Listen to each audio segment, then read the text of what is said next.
Paytaxtın baş planına uyğun olaraq daha bir ərazidə söküntü nəzərdə tutulub. Söhbət Mirəli Qaşqay 34 ünvanında yerləşən 1 və 2 mərtəbəli yaşayış tikililərindən gedir.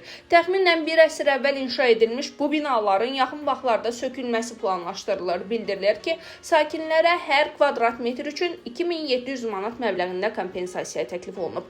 Qeyd olunur ki, mənzillərin hamısının ayrıca çıxışı mövcuddur.